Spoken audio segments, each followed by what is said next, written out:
Once you've installed your gateway system and you're ready to set up the cameras, the first step will be to access the gateway locally and go through the registration process. So there are two different ways that you can access your ExactCloud VMS system directly. The first way is by connecting your computer directly to the gateway via Ethernet port number 2, and then by using a web browser, go to the IP address 192.168.20.1. The second option is for you to find your device on your local network. So you can use a simple IP scanner like Angry IP and scan your network and find the device. Once you have found it, you can type in the IP address in your web browser. And once you go to that IP address, you'll be prompted to register your new device. The registration process is fairly straightforward.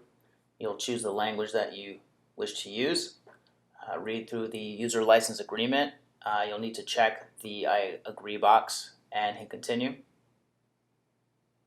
On the next page, you'll be prompted to input your command view or manager partner code. If you do not have a partner code, you can hit the skip button. The next page will prompt you to input your user information. On this page, you'll be able to name your server whatever you wish to name it. Input your first name, last name, email address, and phone number. The phone number section is optional and it's not required. When inputting an email address, make sure that you use a real email address that you can access in case you need to reset your password. In regards to the password, it does require at least 8 characters. You'll need an uppercase letter, lowercase letter, a special character, and a number.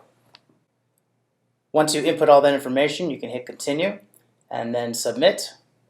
And at this point, your gateway is successfully registered to you. You can use the credentials that you just created to log into the device locally and use those same credentials to log into CloudView.